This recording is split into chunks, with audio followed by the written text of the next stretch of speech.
So I started knitting socks. I already knit one. And yeah, I have to knit the second one.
It's been almost a month since Darko has been gone.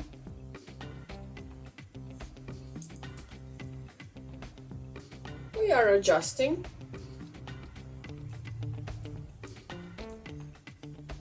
I even took them to his grave.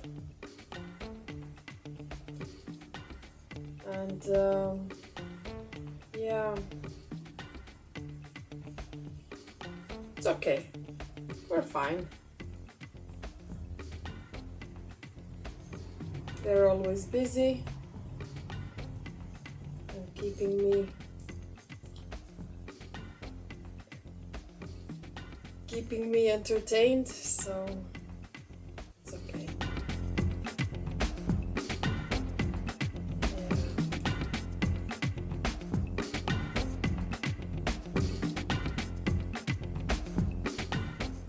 So I wanted to talk about something. For some reason, perhaps because of September the 1st,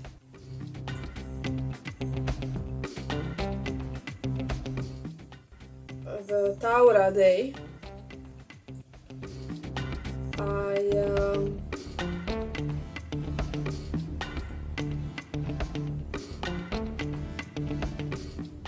I've been thinking about Tripoli, and there's something that you can find in Tripoli and maybe in one other country in the world.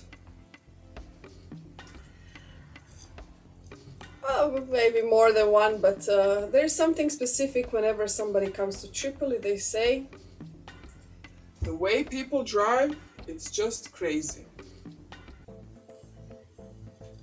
And early on, as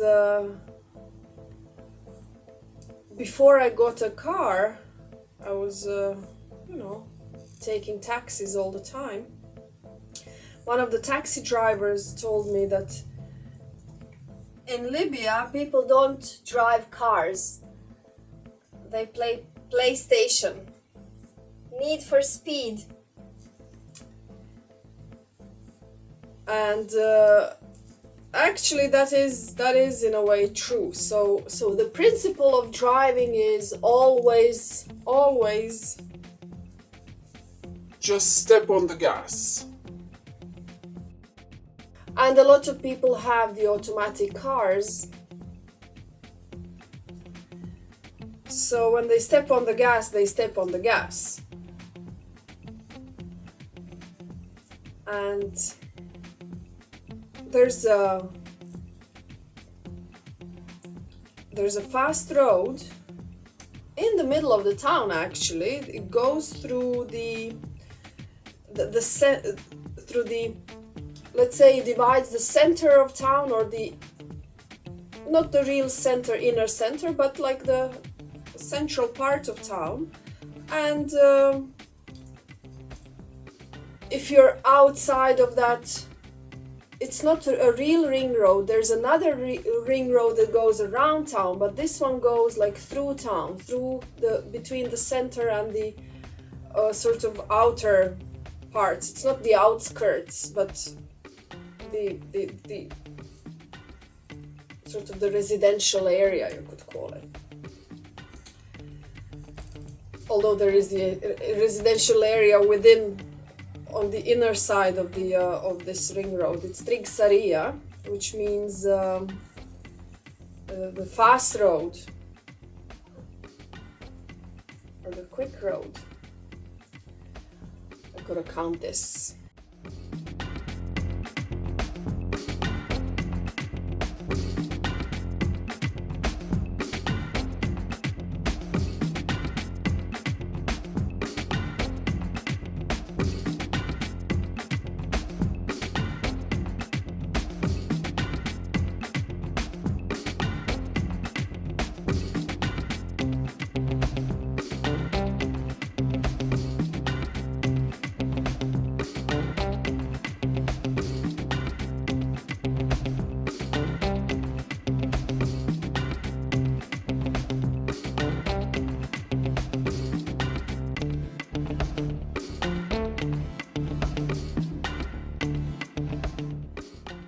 So I actually figured out the way to go through Saria, the fastest way. And it was not to go the fastest.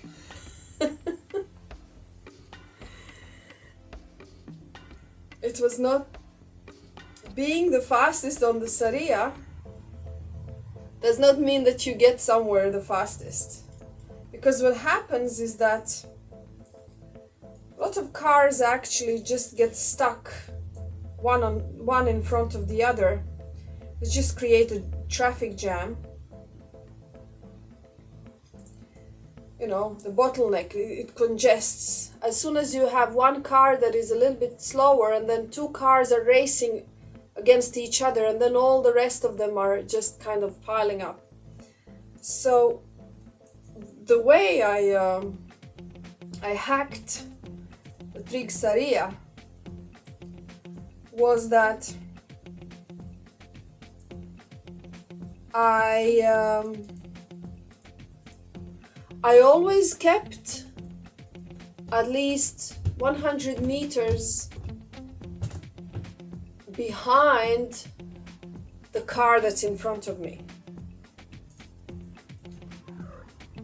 So I just followed, and if the car would speed up, I would just slow down, because I knew that as soon as he speeds up, he's gonna get into this bottleneck, and then it's gonna get even, gonna go back to his own initial slow speed, or my speed. So the point that I'm making is that when you go on Tripoli,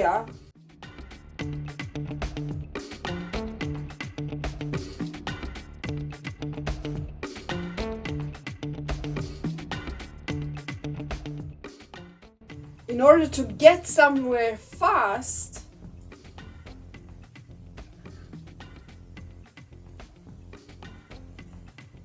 you have to go slower than the crowd. Slower than the pace that's imposed on you.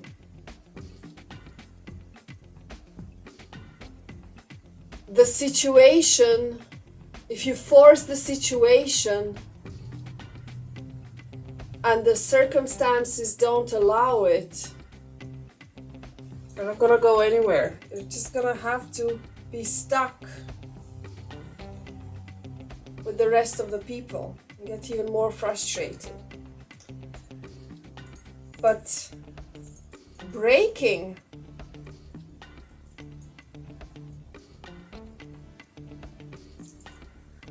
and going at a pace that is slightly slower than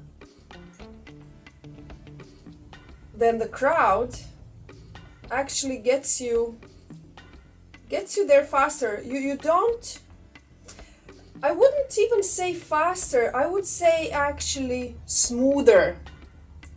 It's a more comfortable ride, and you don't get so frustrated because I have to brake, I have to wait for this one to pass, oh, this one is overtaking.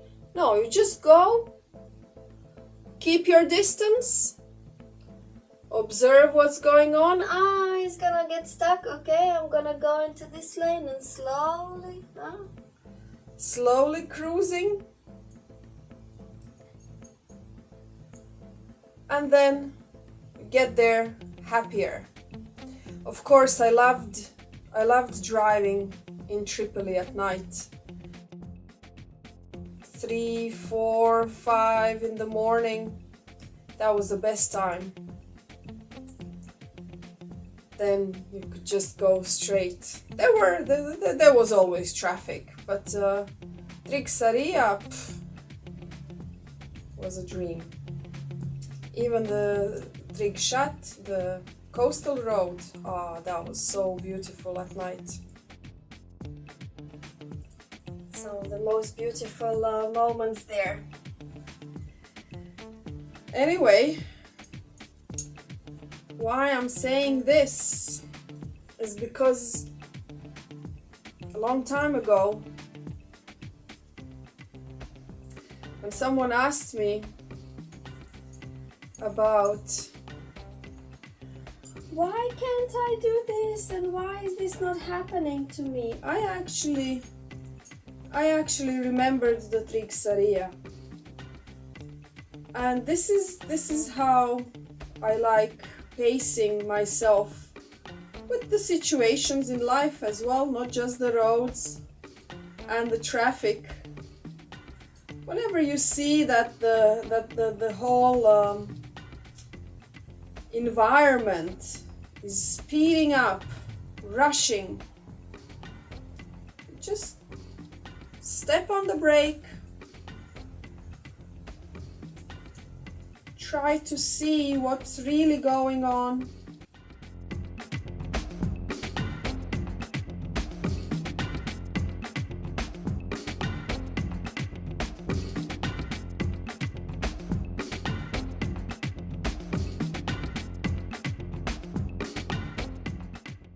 And the situation is going to crystallize itself. As soon as you're not forcing, as soon as you're not insisting on one or the other thing, the option is just gonna come out and appear obvious. Slow down and get there faster, smoother, with less worry and less trouble.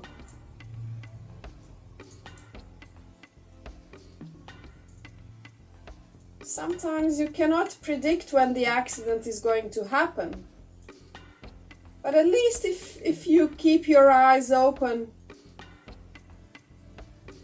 and observe the road, at least you can minimize the risk. So the cats are already half asleep. I have to finish this row. The first row is always the hardest because everything is slippery. And I'll see you in the next video when I finish this one and I'm gonna start a new one. And I still have to show you what I've done in this sad month without Darko. There's always something new to be done, you know. Alright. See you in the next video.